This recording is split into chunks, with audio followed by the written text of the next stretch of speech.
All right.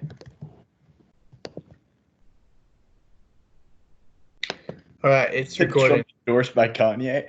All right, let's roll. You steal my thunder, man. No, go ahead, man. All right, you want to... Okay, we're starting now. Do you want to say anything? What's good, y'all? It's the Two Elephants Walk Into a Bar show. I'm broadcasting from my house in Cal Poly. Greg is down there in Arizona. And let's get it, baby. Let him hear All it. right. While we shelter in place from the most dangerous virus to come out of China recent memory, which is really saying something, I'd like to remind all of our listeners about what we know so far about this virus and how to curtail its spread. Here are the basics. Number one, first, do not leave the house for any reason. But at the same time, make sure to get out of the house and get some fresh air. But come to think of it, don't, and especially avoid those parks. How about this? Let's say you just wander endlessly around your driveway, waiting for the end of days. Number two, all the stores are closed except for the ones which are not, because they aren't. If you decide to go to one of these stores, it might be a good idea to wear a mask, although it might be useless, but we might as well have the police arrest you if you don't. Sorry, that might be confusing. How about this? Masks won't help, but they still can help. Number three, I know this virus is deadly, but it's not too scary, but it also leads to a global catastrophe. Number four, you cannot be sure the numbers because we don't know how many people have the virus. We also don't know how many people have died from this virus. So it's probably undercounted because we might not have counted everyone, but it could still be overcounted. Isn't it crazy how no one's dying from pneumonia? And number five, the Constitution enshrines our natural rights, which were given to you by God, which no government can infringe upon. But the framers did write that if there's this crazy viral disease, that God did not in fact give you those rights, and you can just pretend the whole thing never happened. I sincerely hope that helped clarify kind of where we are in the reality of the coronavirus epidemic. In other news, the Democrat nominee for president, Joe Biden, would like to wish all of you a very Merry Christmas over these Easter holidays. I'm Greg Sifferman. I'm Joe Sandoval. And this is Two Elephants Walk Into a Bar. Hey, what's going on, man? Nothing much, man. It's crazy out there, dude. It's nuts.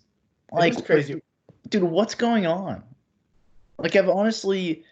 Like, when I watch the news, I'm just like, what the hell is going on? I'm just confused. I'm pretty confused as well. It doesn't feel like there's a plan at all.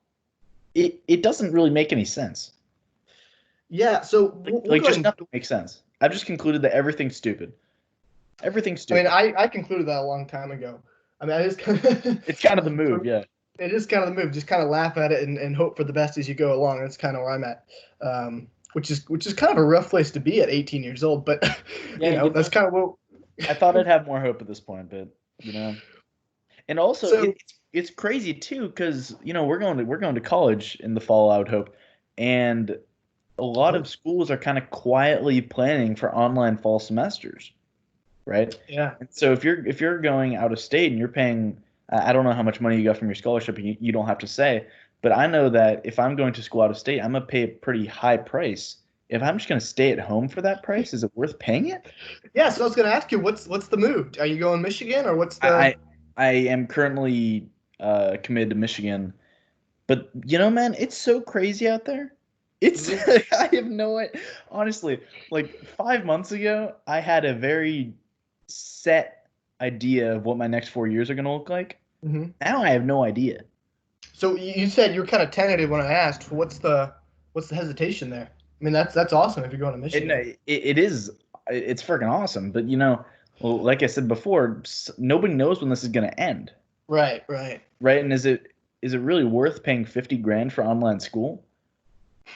I have some other offers, some delayed offers, like year offers. It's just crazy out there, man. You know what I told my friends? I was on a Zoom call with all my friends yesterday.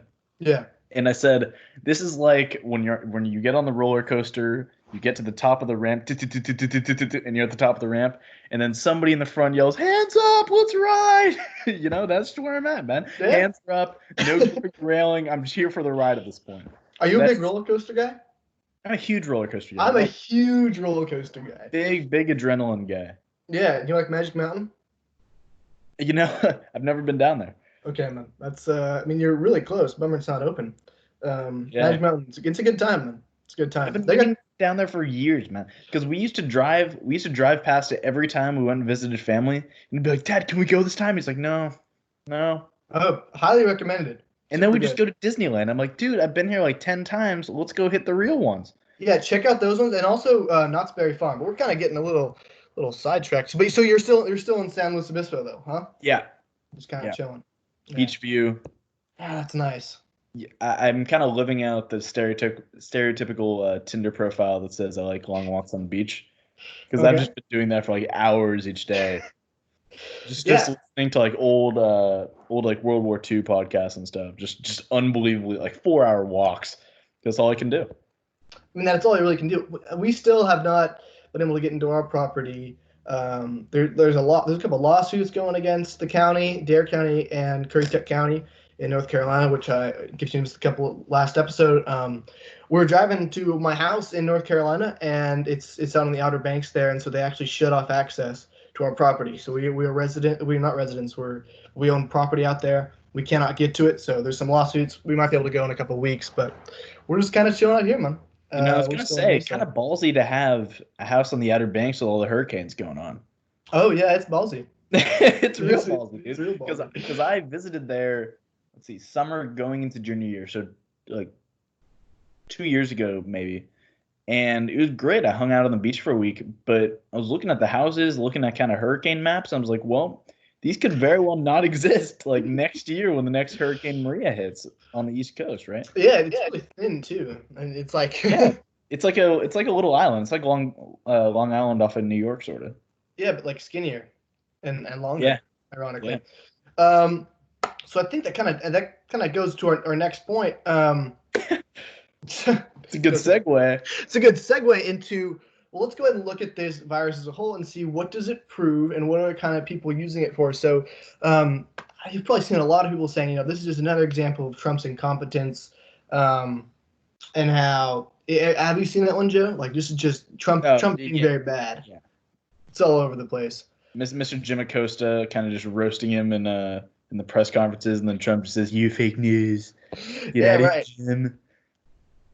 Right. I mean, I think that he's doing the best a human can do. I mean, at this point, do you think he's Yeah. not?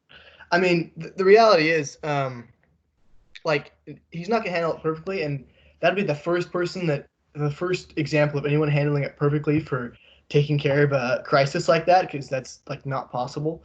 Um, but I think it kind of proves a lot of what Trump had been saying before was right. We'll get into that. A lot of people are saying this is another example of how they're talking about the socialism and communism has come up quite a bit.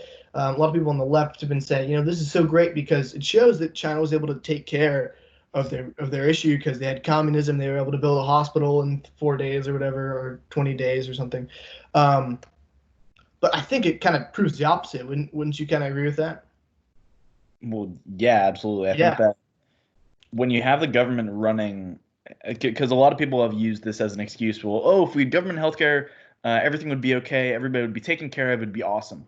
Right. Well, the National Health Organization of England is the second largest employer in the world, second only to the National Defense of the U.S. Right, so just our armies, Yeah. right? The second largest employer in the world for Britain, that island. Do you know how inefficient you have to be the second largest employer in the world when you're only distributing health to those people? Right? So do you want to apply that inefficiency to dealing with this massive virus? Yeah, and That's that's your that's a really question. good point. That's a really good point. And Right? also, it's like there's talking, hey, so if we just had, this would be great because if we just had this before, then we'd be able to be prepared for this kind of an epidemic. And it's like, yeah, but you don't. So let's say, okay, now you need to be on a ventilator because you're sick. But should you always be on a ventilator? Like, oh, this is great because it shows we need bigger government. We need bigger government now. We do. That's kind of what the reality is. It's a crisis. But do we always need it? Of course not. Right? That's not what that shows at all. The one thing I would say is health instruments need to be in the US. Like, we Yeah. can't be outsourcing to China for ventilators and for masks. We can't be outsourcing for those things. Those need to be here because Yeah, China for sure. restricted our access to those instruments, and that could have cost lives. And that's unbelievable to me that we're doing that. I think that the straight free market minimizing costs in going to China for those things, I think that the American public would be willing to pay a little bit more for Yeah. those if they're made in America. Yeah, I think we got to be a little bit tougher on China coming out of this, because it really I, shows. dude, It really they're not a good they're not a forthright player on the world stage. They do have evil people running their party. That's not to say anything about the population, but like the Chinese Communist Party is an evil and corrupt um, political party, no question about it. pretty It also objective. kind of talks, yeah, you were talking about globalization. It really shows that we really need to get our jobs here.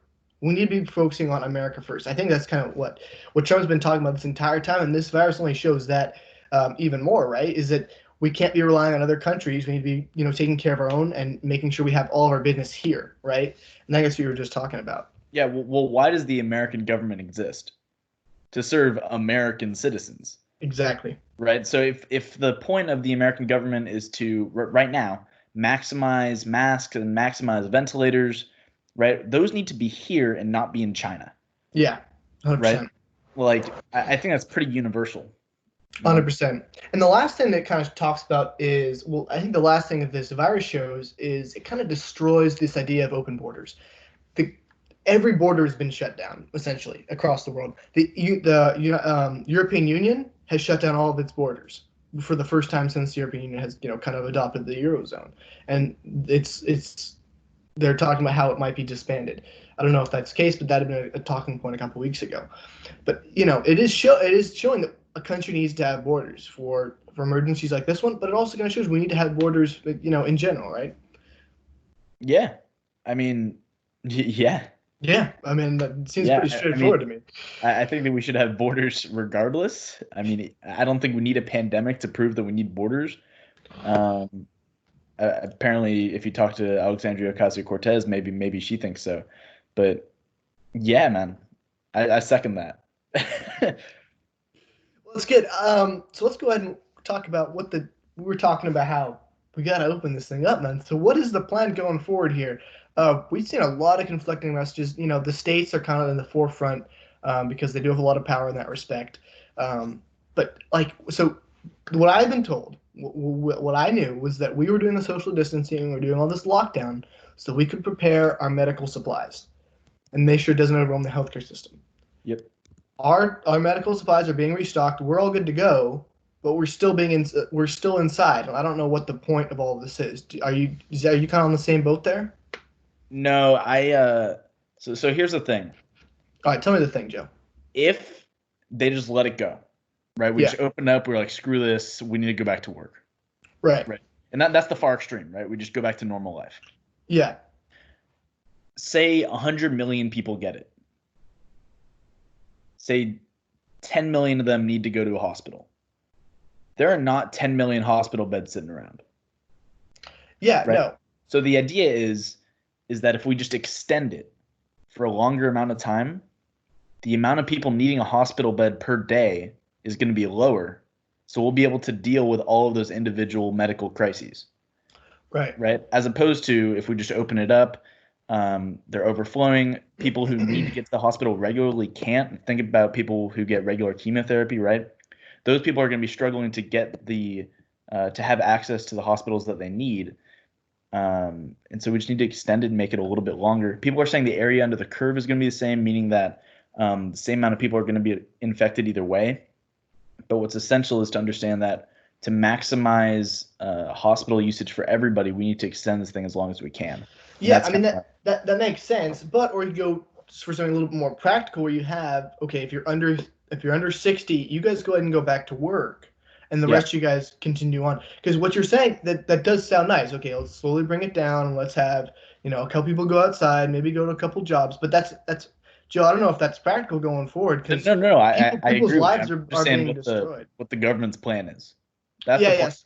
So the government's plan, they've got some goofy stuff coming out of the White House, and I don't quite understand what the thing is there.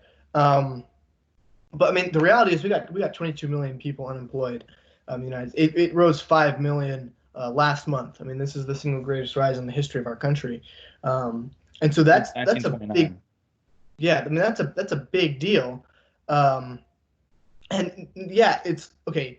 You need to stay at home, but if you can't afford to pay for your house, you can't stay at home. I mean, that's just the reality Yeah. situation. Yeah. And that's something people don't want to talk about. That is something that needs to be talked about, and it's also the mental health part of it too. I mean, there's so many mental health problems with just like being locked inside for months on end, especially with no, end goal in mind. It talks about, we could talk about the civil rights, which we will dive into depth a little bit later. But there's like a bunch of reasons why we do kind of need to get back to work and kind of work this out. And this whole, oh, let's just stay inside indefinitely doesn't. I don't understand what the plan is, and I don't know. I don't really know what the end game is either. I don't think anybody knows what the end game is really. I think that what's going to happen is it's going to be like a gradual going back to work. Say if you're under 30 and you're healthy, go back to work, right? But you have to wear a mask and you have to wear gloves, right? It'll be Yeah. something like that. And then the next week it'll be if you're under 40 and you're healthy, go back to work. If you're blah blah blah, go back to work. If you have And if diabetes, please stay at home. If you have pre-existing conditions, please stay home. Right? That's what it's going to end up being. Because yeah, we can't exist like this indefinitely. They literally hit the off button on the economy. yeah, Right? This is kind of this is an interesting case study as about how long can a society exist without an economy. Because truly, right, our exactly, society has been interwoven with our economy. How long can we exist like this? right, 100%, Right? 100%. Crazy. And I mean, another thing I want to talk about is these models have been all over the place, and people think, oh, yeah, models are. People don't quite understand exactly how accurate a model can be. A model is just a guess made by a person. So a model is like, oh, it's a computer. It's a computer guessing. No, it's a person. The computer is just doing the math. You could do these computer models out by hand. It would take you forever, but you could do it. This is all just these experts are putting in their variables that they want to put in and kind of just seeing where that leads. And they always adjust themselves as they go along. So at first they said there's going to be a couple million deaths in the United States, and they said a couple 100,000 deaths, and now they're kind of about 100,000 by the end of the year or something like that. But they're just kind of always adjusting it based on the models. So we can't, models are not set things. It'll take it, you have to take into account what's going on. Another thing I like to talk about is like talk about trusting these experts, and there's value in trusting experts, of course. But experts are always talking about the extreme scenario. I mean, if you talk to an expert, they tell you have to wear a helmet if you're going for a walk down the street. I mean, like experts, and they have good things to say, like let's wear a seatbelt when you're in the car. Like that's a good thing to say. Thank you, experts. But you also have, okay, let's never, you should just wear a helmet if you're, walking down the street. In those kind of scenarios, it's like, okay, thank you for the input, and at some point, you gotta take responsibility for your actions, right? Well, I think that the issue here is that your actions have so many externalities, right? Because the whole idea with freedom is that you can, I forget who said this. This is a kind of a cliche, but you can Flail your arms in any directions you want as long as until you it don't hits hit somebody in someone. the face, Yeah, yeah, yeah. right? Because hitting somebody in Ow, the face is an externality, hurts, man. right? If I go to work and I don't know, I catch it, Right. right? And then I spread it to, say, my neighbor, and then my neighbor spreads it to their brother, and then that brother goes and sees grandpa. Grandpa dies, right? I mean, and that's the Because there's problem so too. many externalities here. Right, and also another problem is that it's totally asymptomatic for most cases. Is that you can have it, and most people have it without even knowing it. Well, we could both have it right now, man. That'd be crazy. We could, dude. We could. I mean, I hope not, but I mean, there's no symptoms, so we wouldn't know. Crazy, dude. I think that the most interesting civil rights question that's going to come out of this is, can the government test you, and then if you have immunity, you can go out? Right. Does the government have the right to tell you if you can or cannot go out based on your medical history? That's going to be the most interesting civil rights question that comes out of this, I think. Because states are going to retain the right to have shelter in place. They're going to retain the right to shut down businesses because of the states, right? They're not as limited as the federal government is. But can the Right. federal government go to you, give you a card if you have immunities, and let you go free? Yeah. I think it's a really interesting legal question. And that's another problem is that we don't have any large scale antibody tests going on in the United States yet. I think that's something we've got to get on right away to see how many people have had this virus. Like in California, I think a bunch of people have already had it. I mean, we have a bunch of visitors from China. We've been, talking and hanging out with each other for months before we ended up getting the shutdown orders in the middle of March. right after my birthday, and we recorded a podcast. But so I think that we have a Department of Homeland Security now, right? yeah, Made after 9/11. After this, they're going to create a Department of Pandemics or Department of Contagions or whatever, because there has to be. There has to isn't be what a the CDC specific. is? Huh? Isn't that kind of what the CDC is, though? No. A direct response to this, Oh, okay. right? Yeah. Because Department of Defense was supposed to cover 9/11 type stuff, right? Hmm. But it didn't. So they Yeah. created something more specific to deal with that sort of attack, Right. That makes right? sense. So I think they're gonna come out with something really specific, something that says we're gonna sign contracts with the biggest factories, like insurance type contracts, that if something like this happens, we can go to you and you have to um, start creating like millions of tests en masse, right? We'll pay Ford $20 million a year, and if something like this happens, then we can go to you and you have to produce tests. There'll be some sort of deal like that in order to deal with the testing thing. Right. There's going to be a serious response to how we deal with this in the future, and there's going to be a plan in place for stuff like this. And I think it's unbelievable that there isn't a plan already, right? There's supposedly a plan for when Canada attacks us, right? Somewhere deep in the Pentagon, right? I'm There ready are for all these that. plans, but there was no plan for if a contagious disease comes from China, right? Seems like, I mean, and looking at our recent history, it seemed like it was pretty likely. I mean, they had, a bunch of stuff Yeah. coming out with the H1N1, the swine flu. Do you remember the swine flu back when we were in like second grade? Yeah, I remember everybody freaking out about it, and it's kind of a big nothing. I don't remember anyone freaking out about it, but I remember I went to school and there were like six of us in class, and then I was out. I had it and it was terrible. I was throwing up like a You down. had it? I had it. It was terrible. Not recommended. Really? Not recommended. You Yeah, had the really. swine flu? I think yeah. I mean, if I remember quickly, I was out. I don't know if it was this. I think it must have been the swine flu. Pretty That's terrible. crazy. Yeah, no, I wouldn't. I mean, I'd advise against it, of course. Um, Not a great thing to have, no. but that kind of leads right into our next thing, which is uh, Joe Biden is now the presumptive Joe! nominee. Joe for Joe. So, Joe, we have to say goodbye to Bernie Sanders. I mean, he's out. He's officially done. I mean, are you upset As about that? fun as it was for Bernie Sanders to be in the race, I'm glad that the octogenarian communist is gone. Yeah, I think that's the best way to sum it up. I'm glad that the guy who said that the 1919 Russian Revolution had good ideals. I'm glad that he's That's a gone. good thing. That's a good thing. That's a good thing. He's so terrible, unbelievable. He's so bad. He is pretty awful. But that's not to say that Joe Biden is without his moments. Have you seen the sexual assault allegations against Joe Biden at all? Have you been following that story? I haven't really been following it, mostly because the media hasn't really been covering it. It's really hard to follow something that you can't get any information on. I'll tell Yeah. you that. Yeah. And look, folks, I'm definitely one of those. Let's believe the evidence before we believe someone based upon which kind of genitalia they have. But so I mean, this story comes from a lady who worked for Joe Biden. She's got a bunch of people who have kind of corroborated her story, and let's just kind of see where this goes. I just want to see. I mean, I'm not going to convict Joe. I mean, that's not my decision, and I want to keep an open mind. But I mean, it seems pretty serious stuff, and I think that it's pretty irresponsible of our media not to cover it, especially how they just tarred and feathered Kavanaugh without any corroborating evidence whatsoever. Yeah, they called young Brett a gang rapist with no Yeah. corroborating evidence, and At then all. the potential vice president of our nation, or potential president of our nation, excuse me, who's going to be in a more powerful position than Brett Kavanaugh can even dream of. They're not considering any of those cases. I think that really exposes the bias that the media has inherently, and it's gross. It's terrible. It's pretty disgusting. I mean, you got to have a standard. You got to treat everyone. If the standard is any allegation whatsoever, you go full on.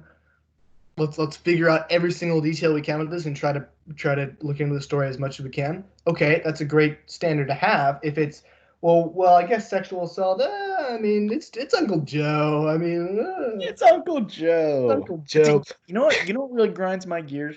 Tell me what grinds your gears. Everybody acts like they know Joe Biden.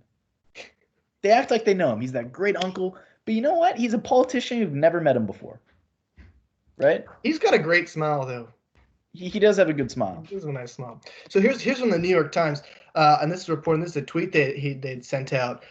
No other allegation about sexual assault surfaced in the course of our reporting, nor did any former Joe Biden staff corroborate Ms. Reid's allegations. We found no pattern of sexual misconduct by Biden beyond the hugs, kisses, and touching women that previously said made them uncomfortable. So that last part there is kind of funny. But they actually took.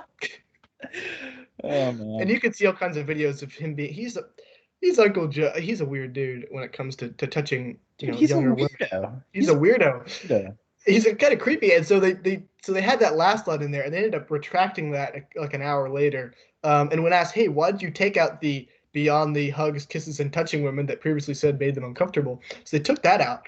And so they asked, "Hey, why did you think? Why did you take that?" So that it was imprecise language, and they kind of pressed him further, and they said, well, look, the Biden campaign kind of reached out to us, and they kind of said it was misleading, so we kind of agreed with them and took it out. It's like, so you're just going to kind of take the campaign of this like, it's just some high-level corruption stuff, man. It's just, I don't know the guy, dude. Everybody's acting like they know him. I don't know who the hell Joe Biden is. Yeah, I mean, have you seen him in these interviews recently? Dude, he's so senile. Oh my goodness. He can't talk. I feel bad for him.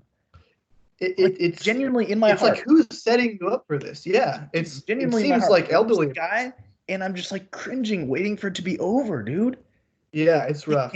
In 4 more years as president, like, have you seen the transformations of presidents, like from 0 to 4 years to 8 years, like how fast they age? Yeah, the Obama one. Obama, for example. Obama, yeah. In 2008 is this lively guy, not a single gray hair. Yeah. You do a great Obama impression. I'm not even going to try. Right? He's so lively and great as a human being. I disagree with him on policy, but he's like a lively guy.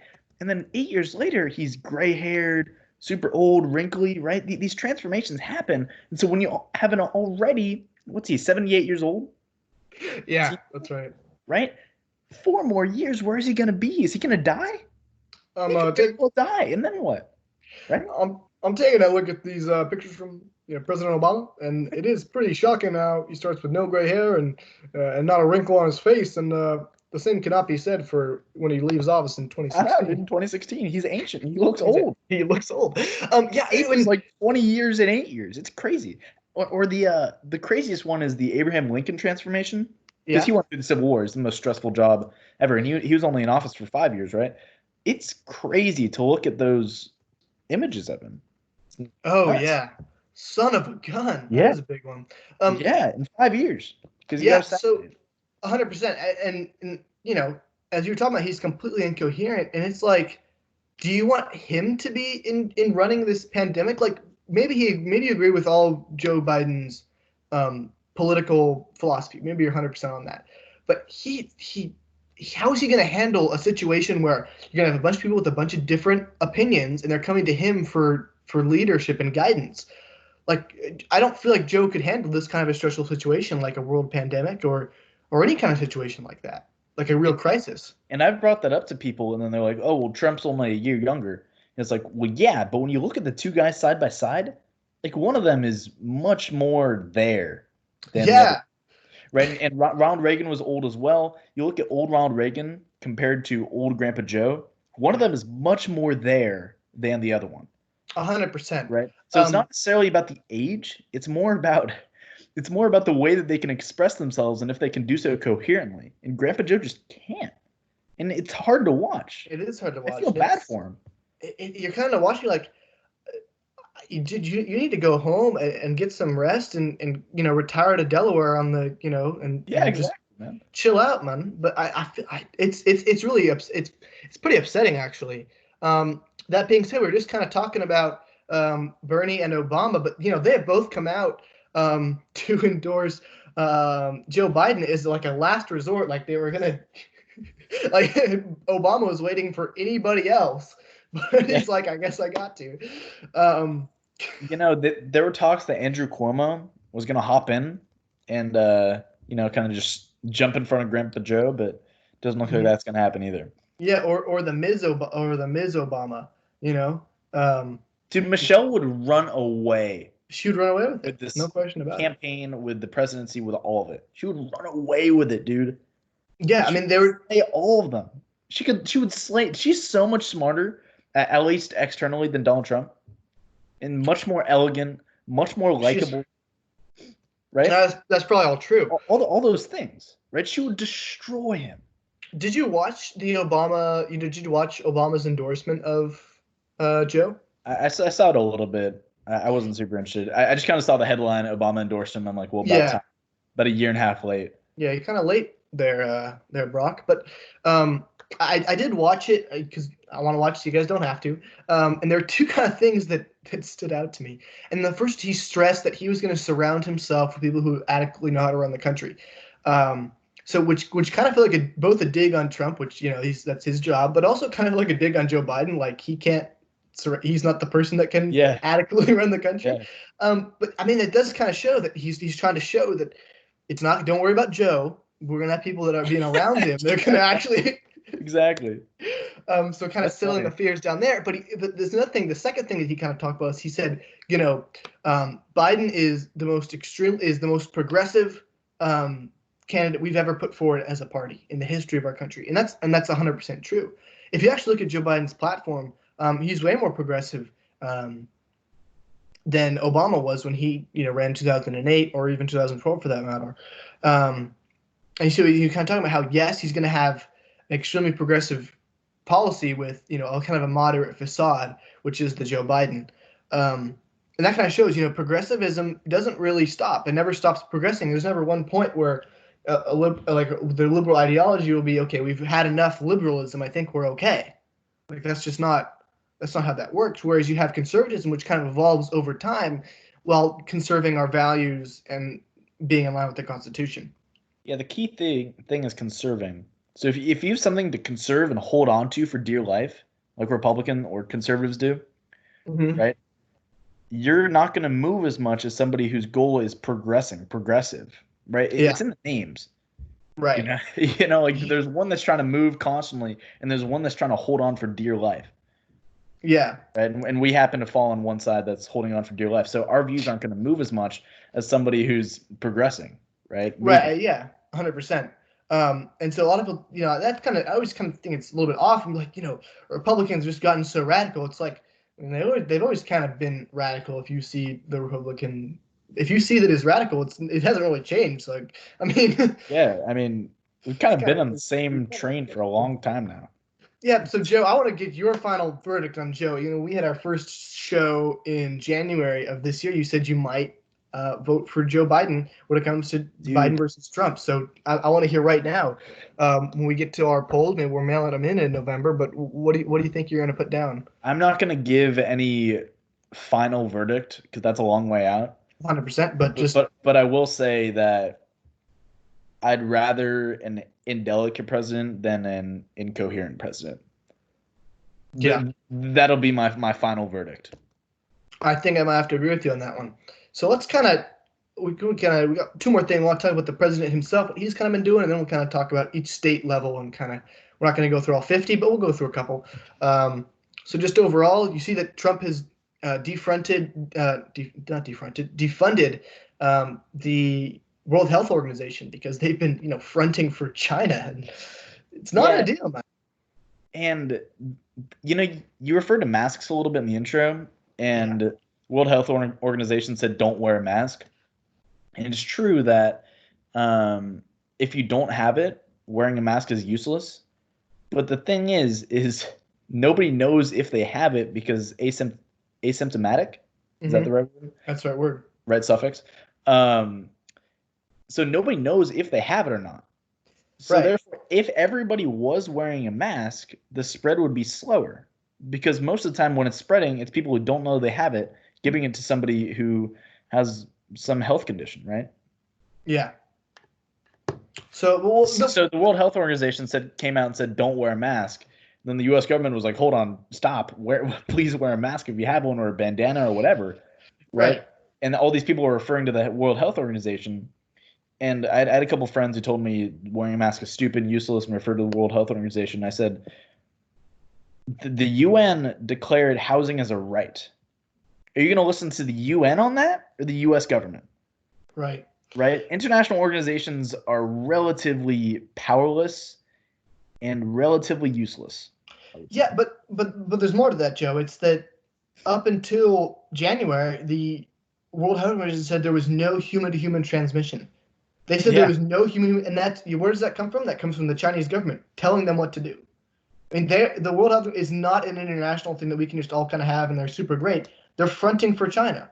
All of their major doctors have ties, and they don't seem to be representing the world. They are representing a specific party and doing what's best for them. I would say that's a strong accusation. I think that China kind of lied to everybody on that. Right. So I don't really blame the World Health Organization for believing them because they didn't necessarily have a reason to disbelieve them, right? And I mean the U.S. government fell for that too. I Right. mean, Trump came out and said, "Here's what China said. We don't have a reason to disbelieve them," and then they were absolutely lying through their teeth, Oh yeah, 100%. right? So They're very I clever. wouldn't call them a front for the Chinese government. I would say that they have been inaccurate and have been opposing the They're not, recommendations of the U.S. government. well, That's what I'd say. and they didn't look into it at all. They just kind of took it as is. They didn't question it, which is kind of where we have the internet. We can have China just kind of say it, but the idea is that a World Health Organization will kind of verify and make sure we can look at the data and make sure that's the case. Um, so that's kind of where we're at from there. Um, Trump is kind of, we talked about this in our first two episodes, but and I was kind of joking with the nicknames for the virus, but Trump is back down. He's no longer calling it the Chinese virus, Chinese flu, whatever he talked about. Now he's calling it the COVID-19 or something like that. I What you believe that know, the proper name for it is the Kung flu. the Kung flu. Yes, that's what it is. Everybody's Kung flu fighting right now. Yeah, Kung flu fight and the Shanghai shivers. Dai Chi. When we had I go ahead and check out our last video. That was I had some good ones in there. But but I mean, it's not like Trump to just kind of back down. I didn't see that one coming. I feel like it is kind of important to have the responsibility where the responsibility is, right? When we've all messed up, and that's kind of what a crisis is for. It's to kind of mess up, but it's you You know, know, I think it just wasn't a battle they wanted to fight. yeah. I mean, you only have It's so really just much. not worth fighting that right now. Yeah, I guess not. But I mean, that being said, if there's a battle he wants to fight, it's against the media. I mean, it is Yeah, nuts. Um, and so we talked about this before, but as I've said, the job of the news during our public administration is to create this feeling of chaos and hysteria, right? You kind of always feel uneasy. So they always have all these stories, and they always have all these allegations that kind of get put out. Most of them get repealed because they're totally ridiculous, but they still have that feeling that something is not quite right.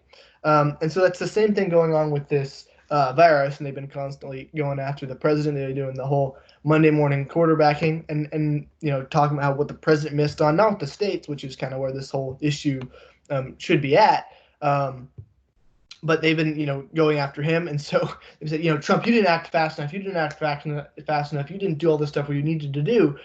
So in the early days, and so he had them all come into one of his weekly press briefings, and he made them watch a video of the news saying, "Oh, it's not that big of a deal. Trump is overreacting. Oh, it's that was okay. It's great. just the That flu." was great. That was my favorite Trump move of all time, I think.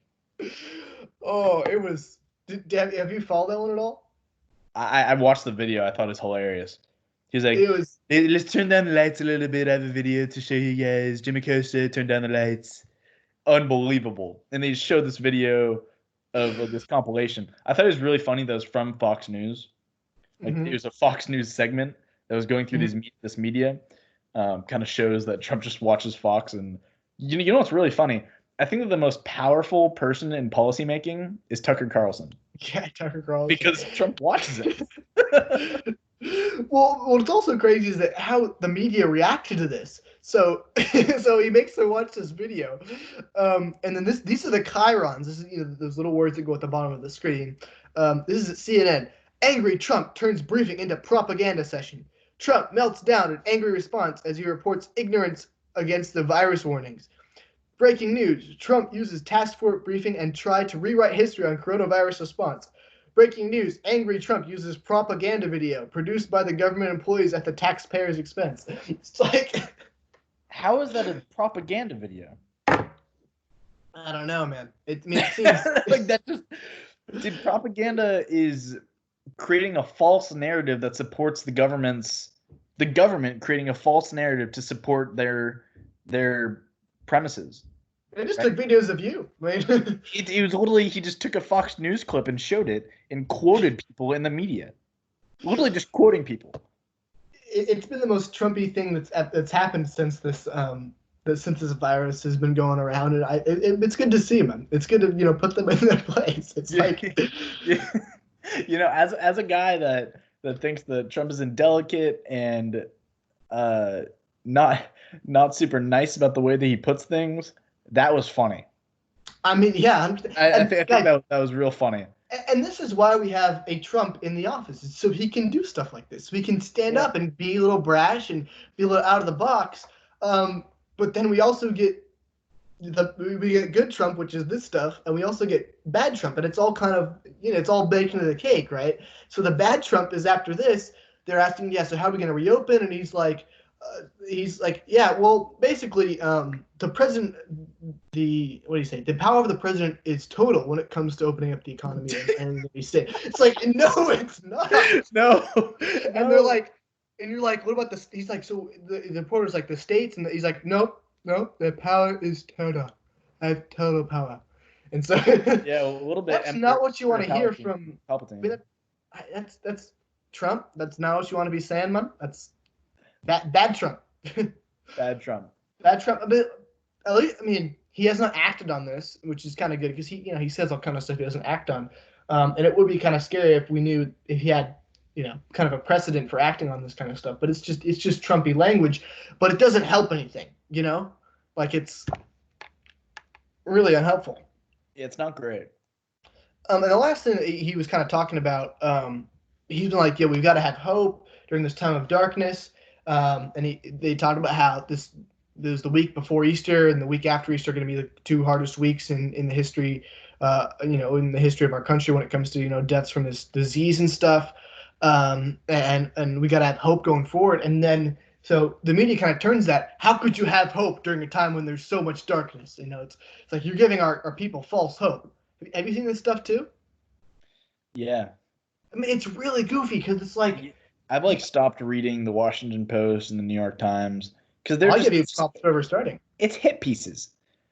Yeah, it's literally hit pieces. Actually, I haven't stopped reading them because I find their news kind of funny at this point. Yeah, and I just kind of like just kind of slowly disproving it in my head and just saying how stupid this is, Yeah, I like that too. But all of the media coming out and saying you shouldn't have hope right now is unbelievable. And that's really, I mean, that's what a president is. He's a figure for our country. He's supposed to give us hope. He's supposed to give us strength. Like, you don't make a movie about a guy who's the hero, and then during a time when it's really hard, he just kind of gives up and has no hope. He goes into despair. Like, that's not what a hero is. A hero has hope and does the best even when the times are super tough. And so the media is like, it's false hope. He's trying to give. There's no thing. It's like false hope. What are you talking about? I think that we're losing the idea of the U.S. is a nation state. The state is created to serve the nation, right? The nation being the people of the United States. Yeah. And therefore, the leader of the state is the leader of the nation, right? He is our leader, the guy that we should look to. It's like if you were the captain of the swim team, right? If we're struggling in a swim meet, Rip Edelman swim and dive. If we were struggling in a swim meet, right? Are you supposed to be like, yeah, guys, there's no hope. We're toast. It's over. Yeah, would you want the leader of any group to do that? No, Ryan and I would be out there like, let's go, Belgium dive. Exactly. Absolutely. I'd be right next to you, right? Yeah, 100%. Like, it blows my mind. And yeah, you're talking about, so we had the Queen of England come out because she's the head of state. Right, and that's what the president is. He kind of has both. He's the head of government, kind of being the executive, but he's also the head of state. He's supposed to represent our country and our people. And so when he comes out and he's trying to give us moral support and give us strength to get through this, we got to support him, and because he's supporting us, right? Yeah, it's blowing my mind. It's just, especially with all the things that this world and this country have been through. World War II, Cold War, Vietnam, 9/11, war in Afghanistan and Iraq. Right? You can keep listing them off, and every Yeah. time there's always light at the end of the tunnel. Yeah, Right? 100%. Guys, we're always gonna be okay. We're always gonna be okay. It's gonna be fine. Yeah. Right? And when the media says, well, Trump is giving us false hope, liar. You're a liar. Yeah. Right? That really bums me out, makes me kind of lose faith in the loudest people, the I mean, media. the media, and we've talked about this. The media has two jobs. The media has two jobs. They have to report the news, and they have to ask the hard questions and criticize our government. We need to be able to criticize our government. There's no Yeah. problem with criticizing the government. That's their job. But they're not. But their first job is to report the news, and it's to keep us informed. And when they're just combative against the president and combative against the administration instead of doing their job, which is to keep the American people informed, people lose faith in the institution itself, right? I mean, I don't think. I mean, no one's had less faith in the mainstream media than in the past, decade. When you're disagreeing with policy because you dislike a person, your viewpoint is inherently broken. Right? You need to Yeah, disagree with the policy 100%. because you disagree with the policy, not because you dislike a person. I don't like Trump as a human being. Right? I Yeah, think he's a gross human being. He pisses me off every day. But I agree with a lot of his policies, so I support those policies. Right? And right. that's the way the media should view this. They should say, we disagree with this policy, not we don't like Trump. Yeah, Right? he's a blunt force instrument to be sure. Yeah, he's Um, brutal, man. he's brutal, and that kind of is a direct segue. I'm just going to keep using that line into where we are on the state level.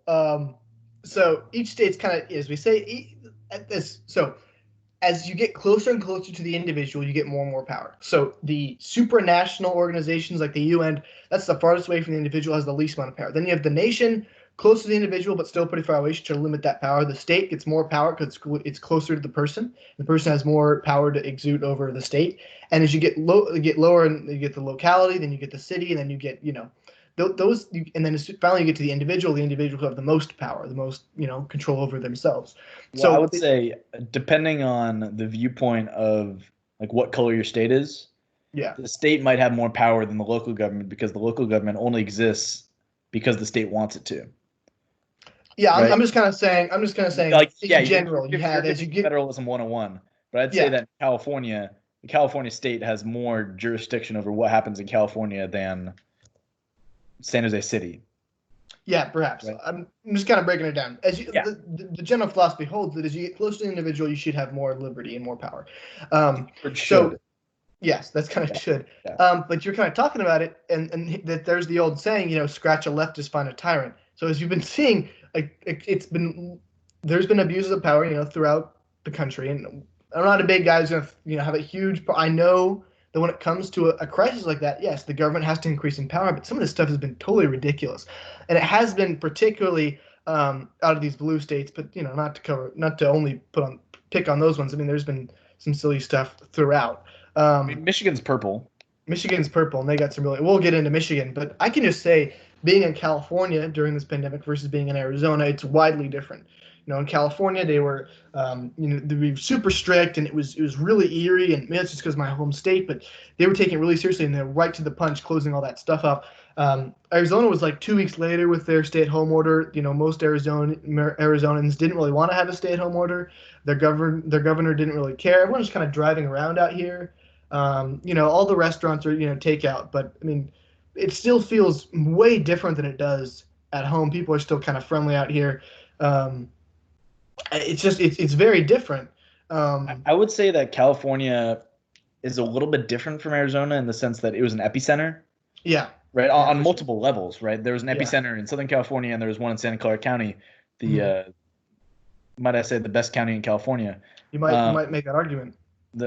I might say that just because I live there. There was an epicenter there, and so they had to deal with it immediately, Right. right? Governor Newsom, actually, I support on the stay-at-home order, just coming out and doing it immediately, and it's actually worked. The curve is being flattened. The curve being cases per day, Right. right? So So Maricopa County, where I'm hanging out right now, it's kind of the Phoenix area, Maricopa County. Um, they got like 4,000 total cases, I think. So it's not too bad. And then the main they had the Indian reservations up in the Navajo Nation in the northern part, the northeastern part of the state was where the most cases are. Um, so that's kind of where what's looking at in Arizona. But just I'll just tell you, I don't know how you measure this, but the vibe is very just the sentiment and the feeling in the air is very different in each state. I'll just kind of say that. And from there, we've seen all kinds of ridiculous stories regarding this abuse of power. We had a drive-in church being shut down in Kentucky, as well as I think it must have been Georgia or Tennessee or something, where they were like you couldn't drive in and stay in your car to go to a church service during Easter. We had, I mean, all kinds of stuff. We had the Michigan stuff, which we'll get into. We also had in New Jersey, they shut down a Jewish prayer service. And later on, Tucker Carlson, the New Jersey governor, went on and he was interviewing with Tucker Carlson, and Carlson asked, "Hey, so were you thinking about the Bill of Rights? How does the Bill of Rights play into what you did with stopping a church service here?" And he said, "Quote, I wasn't thinking about the Bill of Rights when we did that." And I think it's very. I don't like the president just kind of giving away your rights during a pandemic. I don't like it at all. It doesn't feel like America out here. You know what I'm Yeah, saying? that's a very dumb thing by by him to say. Yeah, like I mean, Like that's you have to something be a you kind little of bit of a doofus to say that on national TV. Right. 100%. I wasn't thinking about the Bill of Rights when we did that. That's kind of a. I mean, that's right there. I mean, He said the quiet thing out loud. yeah, He really just let it go.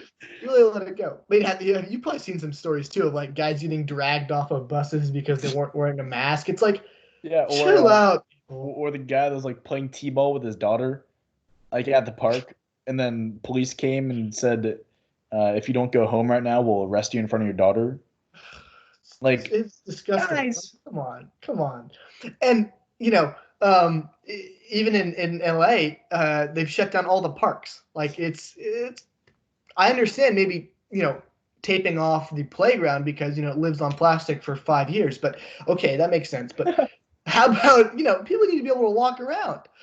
I was talking about yeah, that in my intro. It's like super goofy. And Michigan is probably, we'll talk about them now. They're probably the hardest hit. I mean, with not the hardest hit, but they probably have the strictest regulations of anyone in the country. A lot of Michiganders have homes along the coast, along the shoreline, because they have more shoreline than California. Just they have so many lakes everywhere. And so and they've banned interstate driving. So you can't drive from one part of the state to another part of the state. You can't go to and they've stopped you that you can't go to your vacation homes along the lakes. They've shut off sections of stores. So if they have, Walmart, which is an essential business, they've shut off sections of stores you can't go to in Walmart. They've also limited things you can buy in Walmart. So if you're in Walmart, you can't buy, they had like baby car seats, but you can buy hand sanitizer and toilet paper. And you can't. They're like limiting how you can go outside. They've really restricted which business can go out. You can't go to parks. They're being very aggressive. Have you followed this story at all? well, first of all, I'm so proud of my future home state. Uh, second of all, I just kind of followed the riots. I didn't really look into what the actual policies were. I was just kind of proud of all the people that were getting out there and protesting something that they thought was unjust. Yeah, I mean that's kind of what we have to do. You have to stand up for. I mean, this is the biggest infringement we've seen. Like the government forcing you to stay at home, not letting you go to your business. Like, okay, but you can't. I mean, these people still have to pay. We've told them they still have to pay their mortgage, right? Yeah, I think that a lot of it is going to come down to, um, again, another civil rights question that's going to come out of this is, can the government shut down your business without just compensation? Does that count as the government seizing your business? Because that's the Right. whole thing. The government can seize your property if they give you just compensation. Well, can they shut down your property without just compensation? Because Yeah. there are a lot of people sitting out there and they don't have money coming in. Yeah. And of course, there are the great stories of landlords. I read the story on Instagram. I follow like this good news account because positivity is great. Oh And yeah. I read about this landlord in New York who went to his tenants and said, "Guys, You don't need to pay me rent right now. I'm fine. I just need you guys to be fine. Let's get through this together. That's awesome. That's a great story. That's isolated though. Yeah. And there are so That many is awesome. landlords who need the money as well, Hmm. right? Who are asking for rent and people don't have it, Yeah. right? I And mean, then you have Nancy Pelosi's House of Representatives that's not going to come back to session until mid to late. I think she said mid-May. They're not coming back until like yeah. like how are these people supposed to live if you're not going to legislate to compensate them when you're telling them to shut down? Yeah. I mean, it's not good. It's It's not. unbelievable. It's not ideal. It's unbelievable. I would be in favor of an amendment that says the government cannot shut down your business without just compensation. Because I mean, that has that to be is an amendment. no, cannot shut down, cannot tell Okay. you to stop operating. Okay. They had the Because government the cannot amendment seize your now property. is the The amendment government now cannot is seize your property without just cannot seize your compensation. property without just compensation. How about they can't tell you to stop operating your property without just compensation, right? Make it a little bit more clear so when stuff like this hits, they can't just tell you to stop and then you just go broke. Or That's we could just 22 million hocus. people unemployed. Right. I mean, it's crazy. I mean, or we'll talk about in our next episode. You just kind of hocus pocus your way to just having that part of the Constitution with our with our Supreme Court the way it is. But Yeah. um, I mean, it is nuts. And what people don't understand is if you don't give people a deadline, you don't have some kind of light in the tunnel, people are not going to take this seriously. And they have that amazing line from Star Wars. Um, Little tangent here from the first Star Wars movie, the one with the New Hope one. It's kind of goofy how Leia sometimes has a British accent and sometimes she doesn't. I don't know if you noticed that too.